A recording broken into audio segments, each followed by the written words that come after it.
Selamat pagi, jemaat yang dikasihi oleh Tuhan. Saudara dan saya tentunya sukacita yang besar ya kalau pagi ini saudara diberi kekuatan kesehatan dan bahkan saudara percaya nggak? Saudara sudah memasuki di bulan ke-11 dan di minggu yang ketiga sebentar lagi kita masuki. Nah, tentunya saya meyakini kalau saudara ditanya akan ada cerita banyak tentang karya Tuhan yang besar di dalam kehidupan saudara, berkat Tuhan yang besar. Tapi kalau saudara ditanya tentang pergumulan saudara berkaitan dengan dosa, berkaitan dengan kesalahan yang saudara kerjakan di dalam kehidupan saudara, pastinya akan sedikit banyak orang mengenyutkan kening, akan kemudian berpikir ulang banyak sebelum menjawabnya, dan bahkan kemudian langsung bicara, jangan deh kalau yang itu urusan personal saya dengan Tuhan. Betul, saudara. Tetapi ada banyak orang dikuatkan ketika ada banyak kesaksian yang menceritakan tentang ada kekuatan yang datangnya daripada Tuhan, bicara tentang dosa, bicara tentang kekurangan, bicara tentang kesalahan. Dan kesaksian ini sungguh hidup, saudara. Pujian yang sebentar kita akan naikkan bersama, yuk. Kita bicara juga tentang bagaimana Allah itu menginginkan kehidupan saudara dan saya untuk kemudian mematikan segala dosa, segala pergumulan saudara, kekurangan saudara, dan membawanya kepada Dia, sehingga Dia menjadikan saudara menjadi the better person. Kita pujikan seperti yang Kau ingini.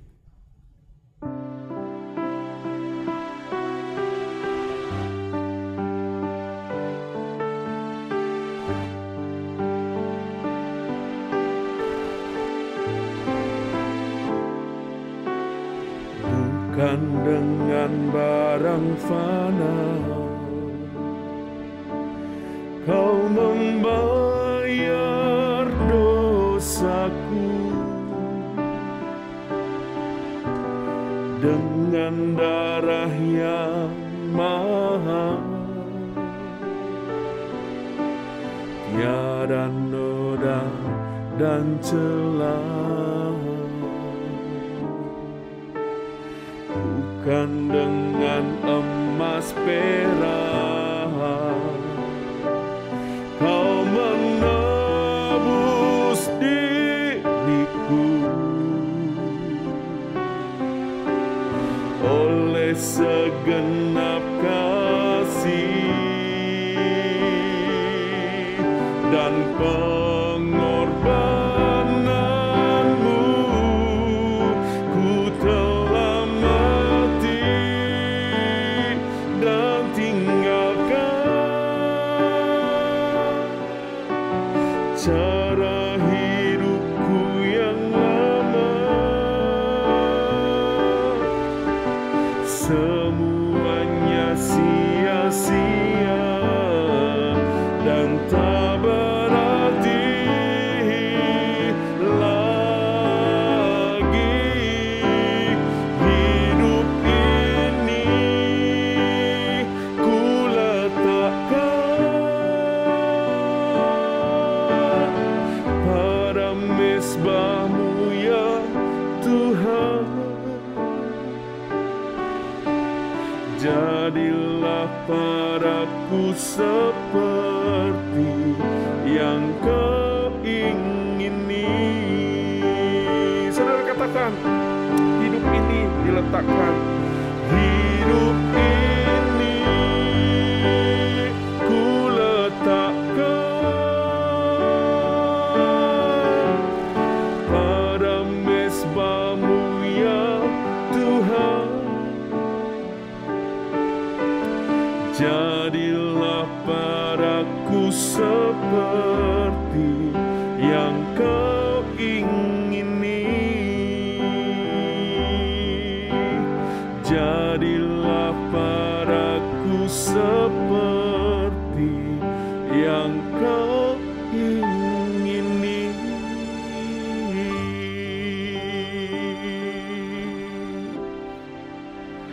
Saudara, ini pujian yang indah ya, yang salah satu pujian yang pada waktu dulu membawa terus saya diberi kekuatan di dalam banyak pertobatan kehidupan saya yang lama. Mari kita bersatu di dalam doa sebelum saudara dan saya merenungkan firman Tuhan. Mari kita berdoa. Bapa yang baik, kami mengucap syukur ya Tuhan karena pujian yang barusan kami naikkan memberikan kami kekuatan yang baru di dalam menjalani hidup kami. Ada jatuh bangun pastinya di dalam kehidupan kami sebagai seorang pelaku firman. Kami betul-betul menyadari kami bukan orang yang sempurna atau bahkan mendekati sempurna, itu jauh Tuhan. Tetapi kami hanya menginginkan hidup kami betul-betul menjadi orang yang lebih baik dari hari ke sehari. Jika dibandingkan hidup yang lalu, kami tidak mau membandingkan begitu luar biasanya perubahan terjadi tiap harinya. Tetapi kerinduan kami bersama adalah kami dijadikan lebih baik, lebih baik, lebih baik, dan lebih baik. Dan tentunya semuanya adalah datangnya dari Engkau yang memberi kekuatan, yang memberi pimpinan, yang kemudian juga menyatakan firman sebagai bentuk pembelajaran kami akan kebenaran dan kehidupan, sebagai bagaimana firman itu sebagai acuan kami untuk jatuh bangun di sana menjadi the better person ini Tuhan. Berkati untuk firman yang sebentar kami akan renungkan bersama-sama. Kami menyerahkan di dalam nama Tuhan Yesus kami berdoa. Amin. Nah, Bapak Ibu yang dikasihi oleh Tuhan, saya rindu Bapak Ibu Saudara dan saya untuk membaca bagian firman Tuhan yang menarik. Kita akan sama-sama renungkan bersama, sharingkan bersama terkait dengan besok ya, Minggu Saudara akan bicara banyak tentang legalitas dan berkenan ya. Legalitas saudara ketika saudara itu mengalami banyak perubahan menjalani hidup, apakah saudara itu menjadi seorang yang legalis, seorang yang saklek di dalam banyak hal, atau saudara justru perubahan itu terjadi karena kerinduan saudara untuk menjadi orang yang diperkenan dan memperkenan di Tuhan. Nah, pada pagi ini mempersiapkan nanti besok, mari saya undang kita bicara tentang bagaimana sih saudara dan saya belajar dari Paulus terkait dengan jatuh bangun di dalam dosa dan kekurangan kita terus mematikan dosa kita. Saya akan membacakan mulai dari ayat yang ke-5 sampai dengan ayat yang ke-10. Demikianlah firman Tuhan. Karena itu matikanlah dalam dirimu segala sesuatu yang duniawi, yaitu percabulan, kenajisan, hawa nafsu, nafsu jahat, dan juga keserakahan yang sama dengan penyembahan berhala. Semuanya itu mendatangkan murka Allah atas orang-orang durhaka. Dahulu kamu juga melakukan hal-hal itu ketika kamu hidup di dalamnya. Tetapi sekarang buanglah semuanya itu, yaitu marah, geram, kejahatan, fitnah, dan kata-kata kotor yang keluar dari mulutmu. Jangan lagi kamu itu saling mendustai, karena kamu telah menanggalkan manusia lama serta kelakuannya, dan telah mengenakan manusia yang baru yang terus-menerus diperbarui untuk memperoleh pengetahuan yang benar menurut gambar Khaliknya. Sekian jauh pembacaan firman Tuhan pagi ini. Berbagailah saudara dan saya yang membaca, yang merenungkan, dan yang melakukan firman itu siang dan malam. Nah, saudara, ketika membicarakan tentang seorang pelaku firman itu, bayangan saudara itu adalah orang-orang yang saleh, ya, orang-orang yang alim, ya, orang-orang yang jarang berbuat dosa. Orang-orang yang jarang juga berkata-kata, dalam istilahnya kalau orang alim itu, bayangan saudara itu pikirannya pasti adalah orang-orang yang nggak banyak cakap, ya, sopan, ya. Lalu kemudian membicarakan tentang gosip-gosip itu hampir-hampir nggak pernah gitu kan. Kalau ketemu bicaranya formal-formal, bicara hal-hal yang sehari-hari yang santai. Nah, orang-orang begitu tuh kayaknya kalau saudara memiliki pengharapan, aku juga pingin sih menjadi orang-orang seperti itu, yang alim, yang saleh gitu ya. Betul ya? Ya, itu nggak salah, saudara. Itu pengharapan yang betul-betul alami gitu, yang suatu saat itu kita tuh kepingin meraihnya. Bisa nggak ya menjadi orang yang seperti itu? Bisa nggak saya sebagai orang yang sekarang ini, saya ini cerewet ya, saya ini tukang marah misalnya, saya ini kalau dengar omongan sedikit aja kepinginnya ngelabrak ya, saya ini orangnya nyablak gitu, kalau ngomong itu nggak tede ngaling-ngaling, nggak ada penghalangnya, semuanya dikeluarin gitu. Bisa nggak ya? Kira-kira kan begitu tuh.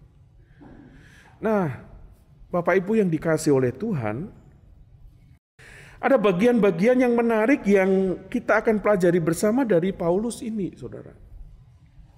Nah, Paulus ketika membicarakan tentang konsep manusia baru, orang-orang yang sudah menerima keselamatan, saudara dan saya ini disebut sebagai manusia yang baru. Manusia yang baru ini bukan orang-orang yang imun terhadap atau kebal terhadap dosa. Seakan-akan hidup saudara dan saya itu nggak pernah melakukan kesalahan. Ya, menjadi manusia baru nggak seperti itu bayangan Paulus, saudara. Saudara jangan pernah berpikir bahwa saudara dan saya ini menjadi manusia baru, orang Kristen, itu harus kemudian menjadi orang-orang yang tidak pernah melakukan kesalahan sekecil apapun. Terlalu kudus gitu. Saya pernah punya teman disebut sebagai manusia kudus gitu, karena dia kalau ditanya jawabannya slow gitu ya. Kalau dapat nilai jelek pun yang lain merasa aduh gimana ini caranya, dia juga slow, ya udah sih dapat nilai segitu. Slow banget saudara menjalani hidup. Terus kalau yang lainnya itu excited banget ketika melakukan kegiatan-kegiatan bersama, dia juga slow, diem, baca, ngelihat. Kalau diajak ngomong, ngobrol biasa. Saudara, orang ini slow banget, sampai bilang kamu tuh manusia kudus ya, nggak ada riak-riak kejahatan sedikit pun saya dapatin di sana, ngakak gitu ya saudara. Nah, tetapi kita bukan orang yang seperti itu sebetulnya sih saudara. Mungkin ada, Tuhan hadirkan ada orang-orang yang seperti itu yang saudara jumpai, tetapi tidak semuanya harus seperti itu. Saudara jangan pernah malu kemudian ketika saudara mendapati bahwa saudara gagal di dalam melakukan dosa.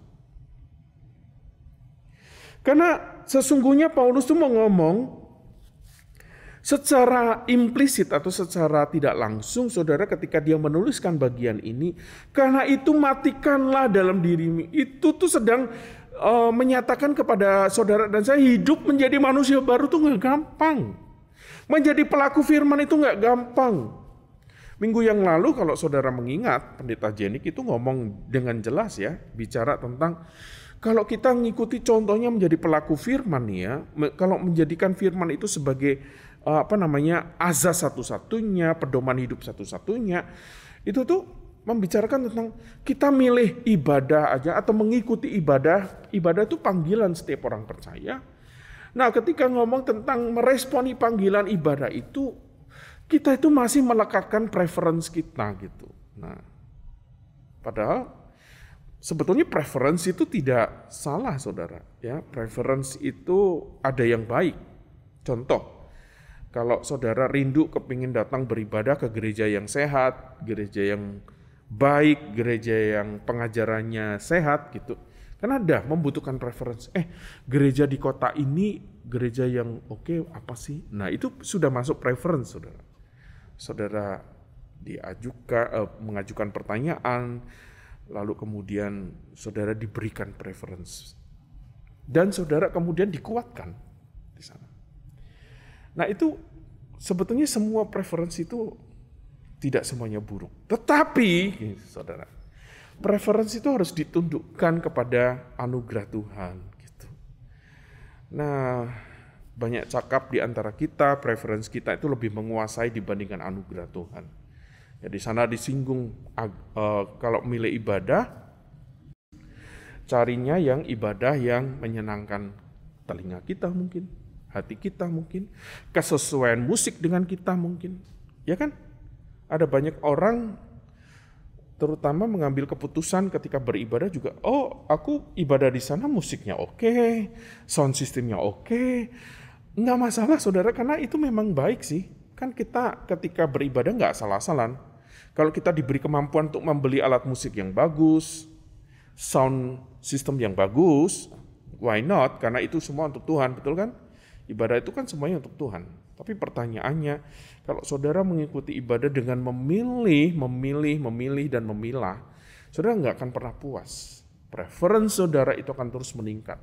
Tuntutan hidup saudara itu akan meningkat.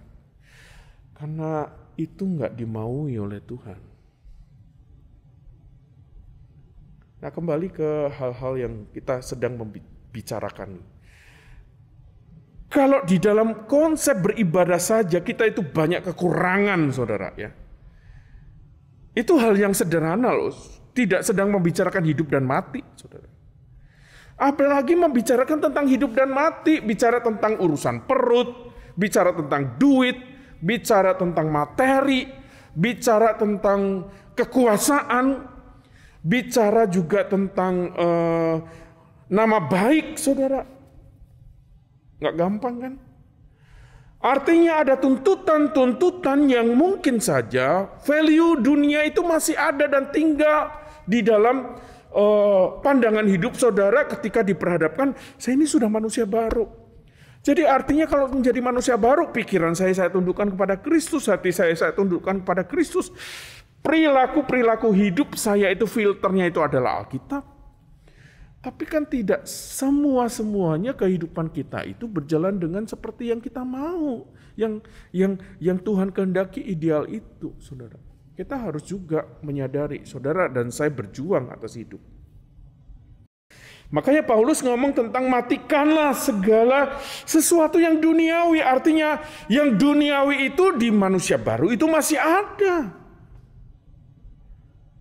Di situ disebut percabulan, kenajisan, hawa nafsu, nafsu jahat, keserakahan, saudara. Itu bagian-bagian yang tetap tinggal gitu loh, saudara.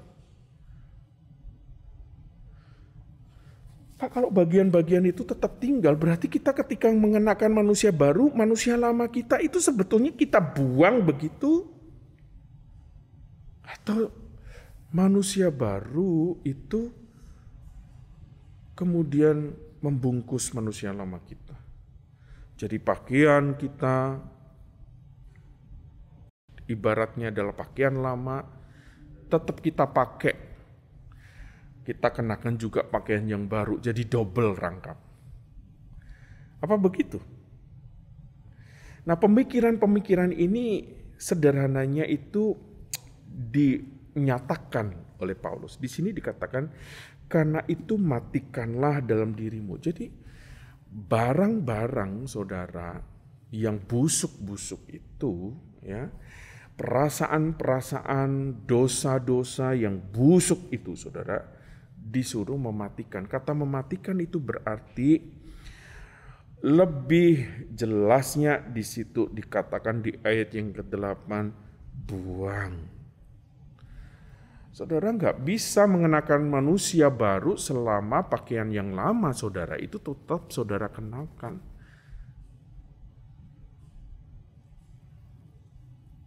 Jadinya, saudara harus buang.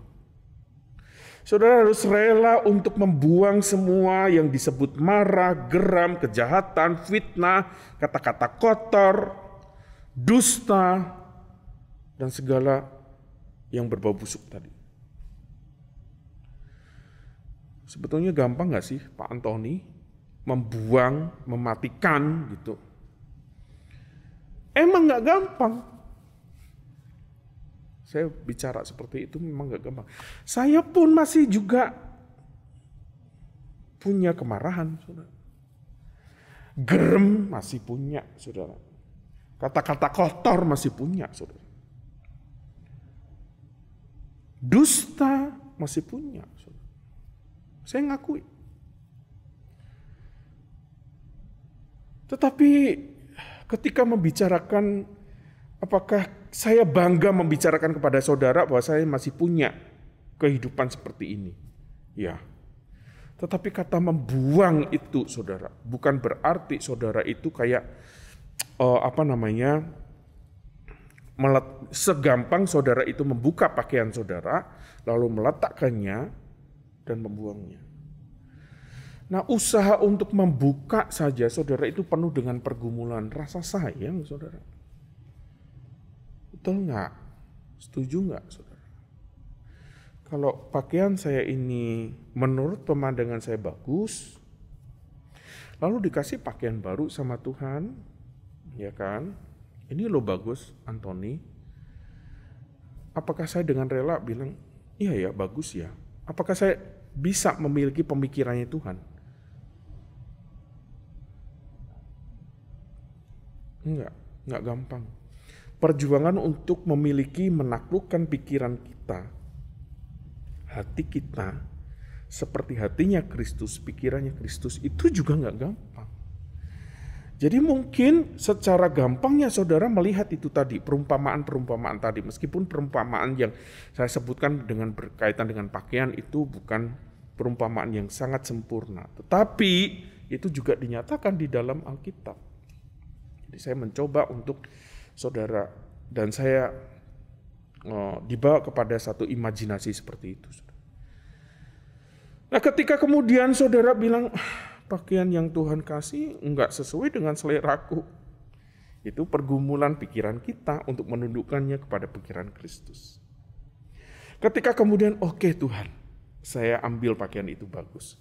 Tapi ketika saudara melihat pakaian saudara lagi, Tuhan ini masih bagus juga loh. Kalau aku punya 2 pakaian gimana? Banyak loh. Banyak sekali di antara kita orang-orang Kristen yang merasa sayang kalau saya itu bisa memiliki dua-duanya gimana? Kalau orang Jawa bilang itu surga katut, donyo katut. Surga itu saya dapat, ya ikut, dunia juga saya ikut. Saudara, itu yang dimaui oleh banyak orang. Duniawi yang enak-enak saya juga mau.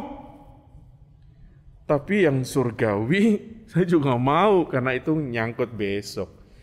Padahal ketika saudara hidup di dunia, ngomong tentang manusia baru, connect-nya kepada kekekalan itu nyata.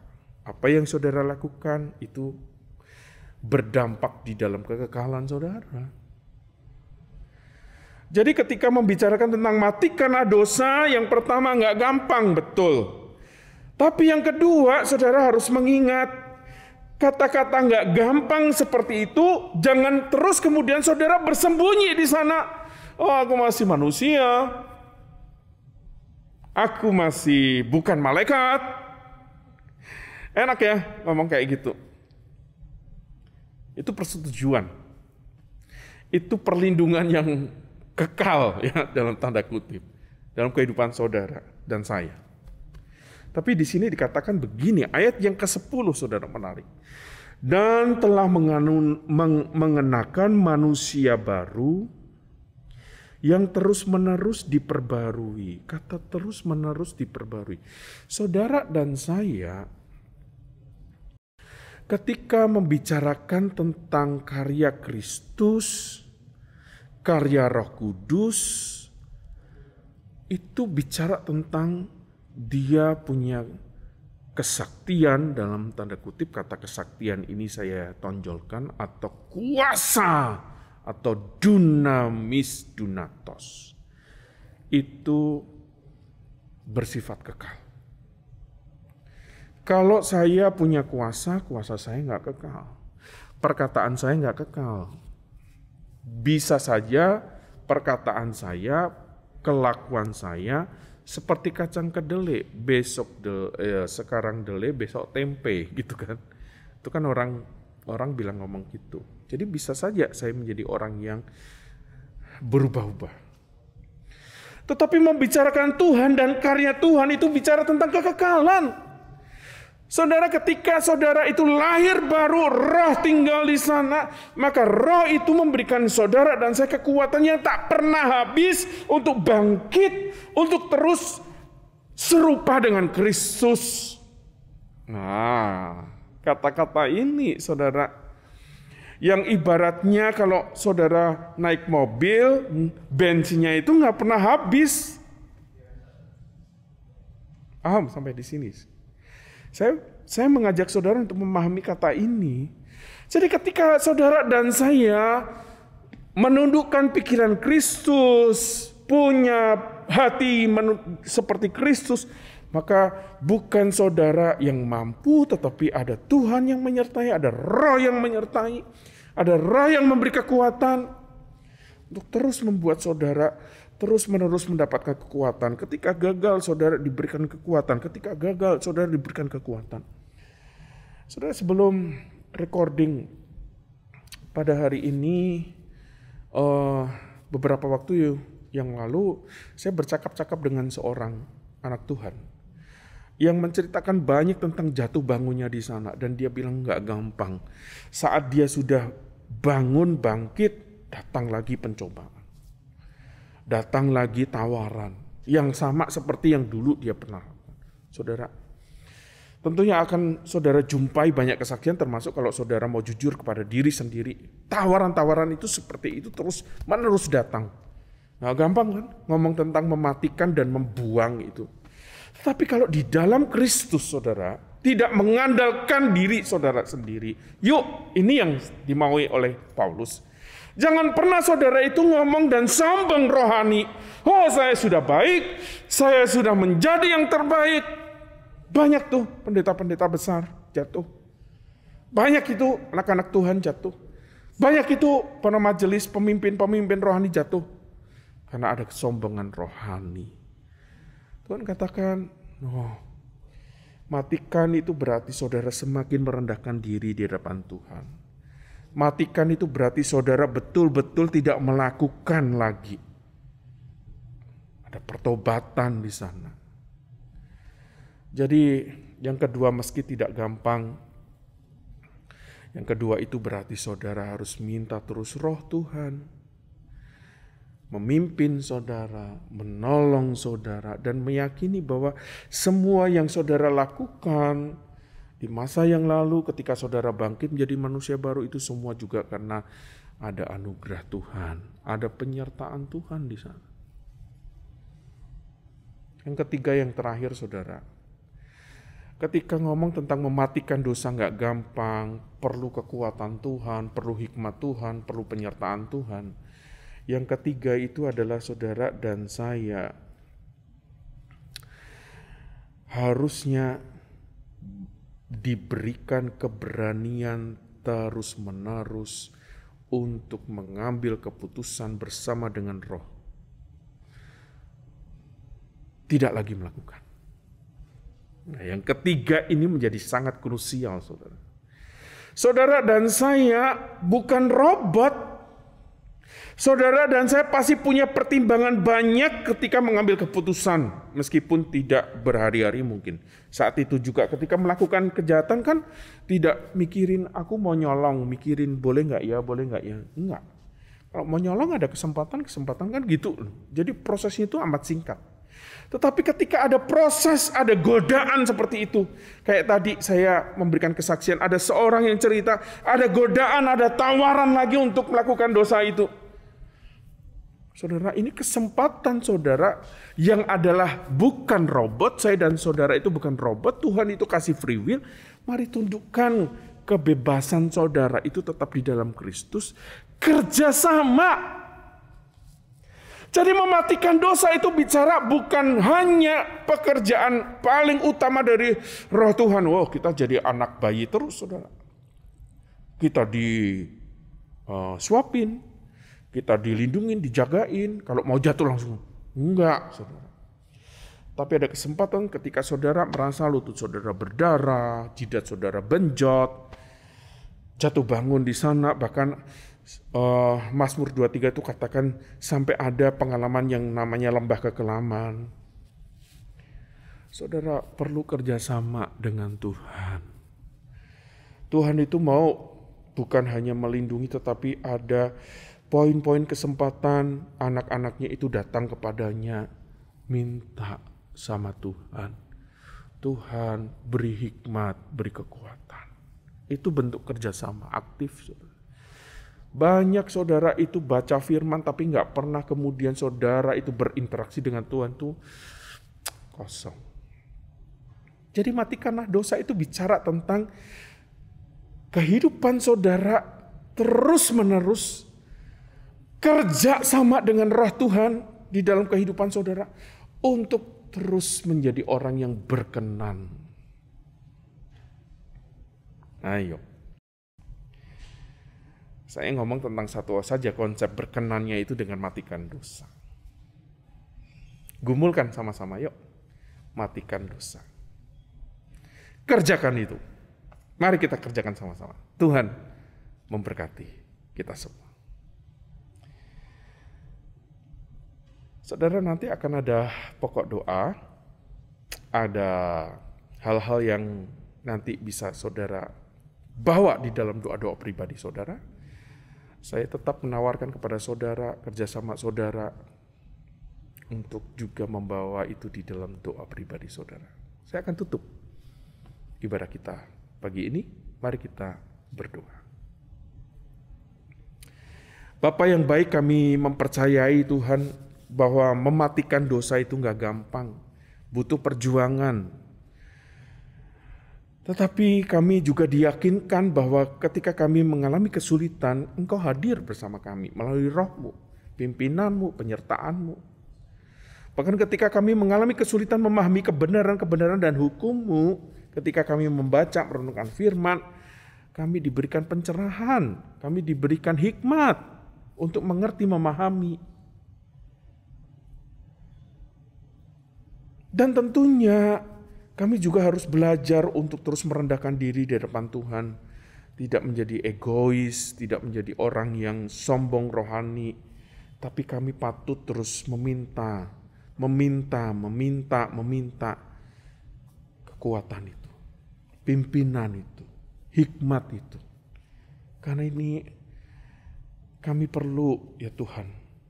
Terus bukan mengandalkan kami, tetapi bekerja bersama-sama dengan Engkau, dengan Roh-Mu, untuk terus menjadi the better person. Menjadi pribadi-pribadi yang unggul, pribadi-pribadi yang lebih baik, pribadi-pribadi yang seperti yang Engkau ingini. Terima kasih Tuhan. Kami menyerahkan juga akan pokok-pokok doa yang sebentar kami akan bawa kepadamu ya Tuhan. Bawa hati bagi kami untuk juga mau mendukung di dalam doa-doa pribadi kami. Kami menyerahkan di dalam nama Tuhan Yesus, kami berdoa. Amin. Selamat hari weekend, Tuhan memberkati saudara.